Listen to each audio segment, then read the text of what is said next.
Let's talk about 10 players who I think are going to go absolutely crazy in week 15 of fantasy football. If you do end up enjoying the video, consider leaving a like, subscribe to the channel. As always, let's start with my bold call of the week, and it's Woody Marks. I think Marks is going to go crazy in week 15 when your fantasy team needs him the most. Nick Chubb probably not going to play in this one, but regardless, Marks has been seeing elite volume for the Texans, whether Chubb has been in the lineup or not, as he's averaging 20 touches per game since week 10. His efficiency overall hasn't been the best, but he's seeing a ton of work, and that's all that really matters right now. We would obviously like to see Marks score some more touchdowns, but I do think regardless, he is going to go off against the Cardinals, who are allowing the 5th most fantasy points per game to running backs this season, along with allowing 10 running back touchdowns over the last 5 weeks. And we know they just recently got crushed by Kyren Williams and Blake Corum on the ground. They gave up 212 rushing yards and 3 touchdowns. I think Marks could easily, this might be bold. It is bold. That's my bold call of the week. I think he has 150 total yards and a score in this one. Book it. All right, let's move on to our next guy, Wan'Dale Robinson, who surprisingly is playing some of his best football of his young career right now, and has kind of low-key been the focal point of this Giants passing attack, as he sports a 25% target share, 30% first read share, and has been on a heater since week 9, averaging 10.6 targets per game, 14.9 fantasy points per game, and has 6+ receptions in 4 of his last 5 games. He's going to continue to be one of Jackson Dart's favorite targets through the air, and I personally always like to bet on players who are coming off a bye week, as they have extra time to prepare, more time to rest, get healthy, and the matchup is an absolute beauty against the Washington Commanders, who are top 10 in fantasy points, yards, and touchdowns allowed to receivers this season. And yeah, they've also given up the 3rd most yards to slot receivers, where Wan'Dale does most of his damage. I would be starting Robinson with a ton of confidence this week. All right, moving on to our next guy, Chase Brown, who should have a huge role for the Cincinnati Bengals offense this week in a game with no T. Higgins. I'm expecting Brown to absolutely boom.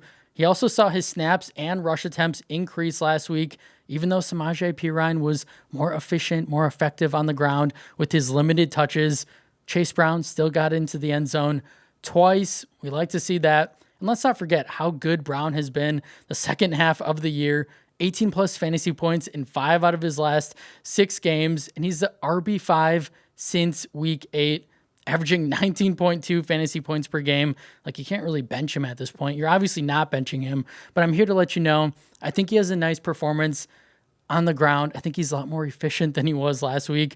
And Vegas has this matchup, this AFC North showdown, as the second highest point total on the slate at 51.5. I'm expecting a lot of points to be scored in this one. And while the Ravens have been a little bit better as of late at stopping the run, I think Brown is going to be involved not only on the ground, but probably heavily through the air with no T. Higgins in this one.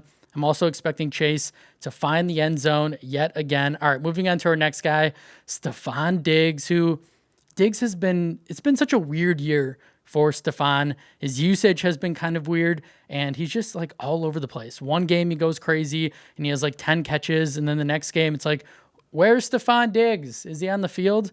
It's been disappointing. It's been frustrating if you've owned him in fantasy, but while he is coming off 2 back-to-back down performances, I think that's going to change in week 15 as he gets another chance, another revenge game to face off against his former team, the Buffalo Bills. And I think I think the entire offense is motivated in this one. And I just feel like every time Diggs is in one of these games, he just gets fed the football.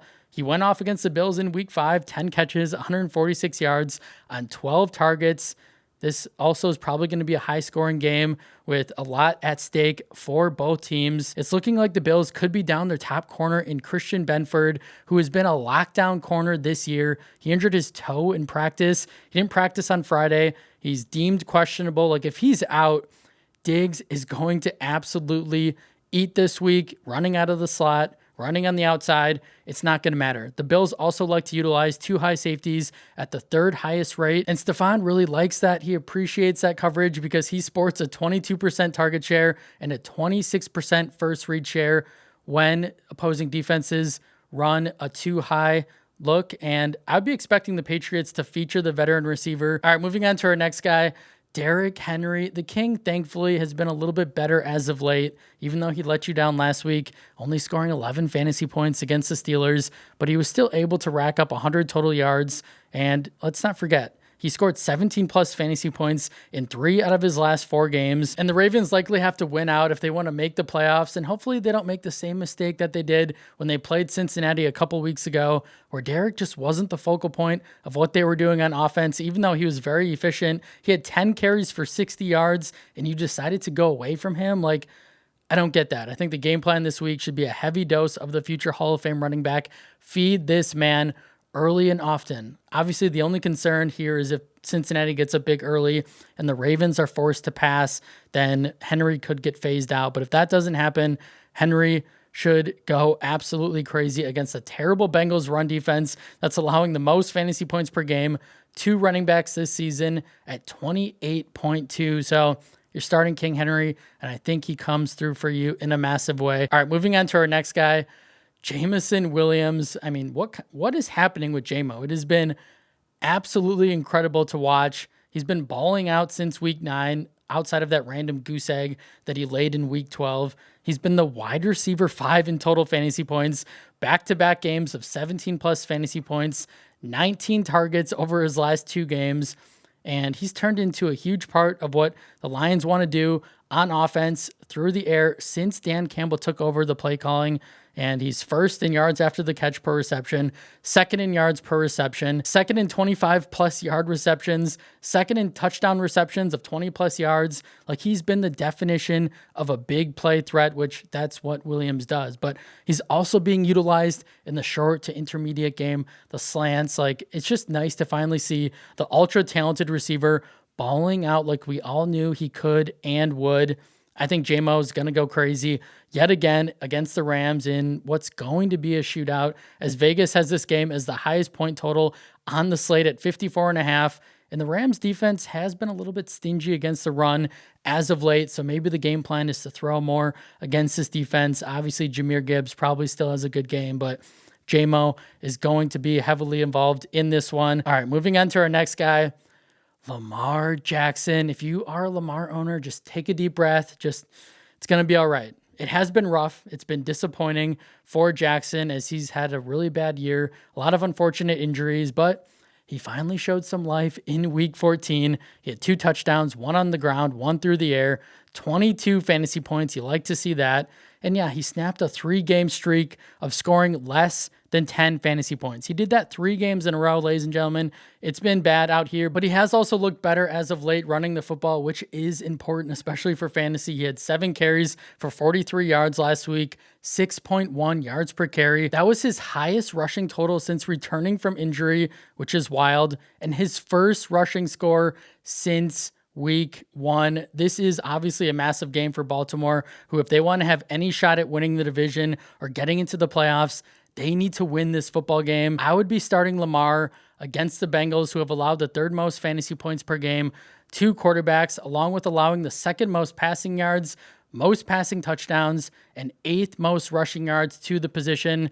It's been scary. It's been unsettling being a Jackson owner, but I think he could very well have his best game in week 15. And for me, it's more about, are you okay with Lamar going off on your bench and potentially losing your matchup? Or would you rather lose your matchup, if you do lose, with him in your starting lineup? I would always prefer to have my star player in my starting lineup. So that's how I look at this. And I just think that the matchup is great. The arrow is pointing up for Jackson. He needs to be started. All right, moving on to our next guy, TreVeyon Henderson, who the Patriots did exactly what we feared would happen. In Stevenson's 2nd game coming off that foot injury, he vaulted back into that starting role for the Patriots. 60% of the snaps, 48% of the rush attempts, 58% of the routes. Like, what are we doing? He struggled 3.3 yards per carry compared to Henderson, who had 11 carries for 67 yards, 6.1 yards per carry. I don't know what this coaching staff is seeing in Stevenson or what promises they've made to him, but TreVeyon is clearly the better back on this roster, as he leads the Patriots in rushing yards, touchdowns, yards per carry, explosive run rate, missed tackles forced, and yards after contact. Like, what are we doing, New England coaching staff? Hopefully, Patriots coming off a bye, they finally realize that they need to get the rookie more involved. He needs to be the featured player on this offense, especially considering week 15 against the Bills is a massive game. And I don't know, just play your best players. Patriots, please, it's not that hard. I do think regardless though, Henderson needs to be in your starting lineup. I think he could have a very strong bounce back performance against the Bills, who have allowed the 7th most fantasy points per game to the position, along with the most rushing touchdowns and 6th most rushing yards. All right, moving on to our next guy, Isaiah Likely, who I personally think is the best tight end on this roster for the Ravens at this point, even though Baltimore might not agree with that, as they oddly just gave 30-year-old Mark Andrews a brand new 3-year contract extension, $26 million guaranteed. But that conversation is for another day. Let's keep this one simple though. One thing that we've learned this year is that you start your tight ends against the Cincinnati Bengals, as they've allowed the most catches, yards, touchdowns, and fantasy points per game to the position this season. And they just got cooked last week by a guy named Dawson Knox. We all know who he is, but he's not a very good tight end. He had 6 catches for 93 yards. Dalton Kincaid chipped in 4 receptions, 41 yards, and a score. Likely could have had a monster game against this Bengals defense in week 13. If you all remember, he fumbled when he was running to the end zone. He fumbled in the end zone. It was ruled a touchback. Absolutely brutal, but he still finished with 5 catches, 95 yards, 12.5 fantasy points. I would be expecting a huge game from Likely, a little bit of a revenge to make up for what happened against this defense last time they faced off. And again, this is another situation where a lot of points are going to be scored, and Likely has been a big part of this Ravens passing attack, as he's seen 6 targets in back-to-back games, and I think that is going to continue. All right, moving on to our next guy, Justin Jefferson. I get it. Jefferson, if you drafted him, he's been an absolute bust this year. He's been brutal. It's been horrible. The quarterback play has been terrible. He let you down last week. He let us down last week because I had him on the start list. But I think that this week is going to be the week. I truly do. And let me tell you why. J.J. McCarthy last week is coming off his best game, maybe of his career, in week 14. He was 16 of 23, 163 yards, 3 touchdowns. And if anything, that's a nice confidence boost for the second-year quarterback, which he absolutely needs that right now, because you can tell he's in his head. You can tell he's overthinking everything. I do think McCarthy does have talent. I do think he is a good enough of a quarterback to just get the ball in Justin Jefferson's hands. It really shouldn't be this hard, and I don't think it will be on Sunday Night Football against the Cowboys, because we know they cannot stop the pass, as they are allowing the most fantasy points per game, yards, and touchdowns to receivers this season. The Vikings probably are going to be chasing points as well against the potent Dallas Cowboys offense that's going to have CeeDee Lamb back into the lineup. I think everything is shaping up for Jefferson to have his first double-digit fantasy game since week 11. And this is another situation where I would rather have Justin Jefferson in my starting lineup and lose than have him on my bench and have him go off and regret it forever because I lost my matchup because I benched my first-round pick. That's how I view this. Again, it is scary. Jefferson could very well have another bad game, but I think he's trending up. I think McCarthy is trending up. I think the matchup is just too good to pass up on. Unless you have like a clear, better option, you have to start Jefferson with everything on the line. You just absolutely do, in my opinion. If this goes south, if this goes wrong, you can rip me apart in the comment section. I'm totally fine with that. But I just think that this is the week that Jefferson finally has a solid to really good fantasy day. It is important to note that Travion Diggs, Cowboys, pretty good corner still, is going to most likely be active in this game, which isn't ideal for Jefferson, but I don't think it's enough to deter me from starting the all-world receiver. So if he's on your team, put him in your starting lineup, say a prayer, and I do truly think he goes off in this one. That's all I have for you guys today. Let's win round 1 of the fantasy football playoffs. If you did end up enjoying the video, consider leaving a like, subscribe to the channel, comment down below, tell your friends, watch as much of this video as humanly possible, and I'll see you in the next one.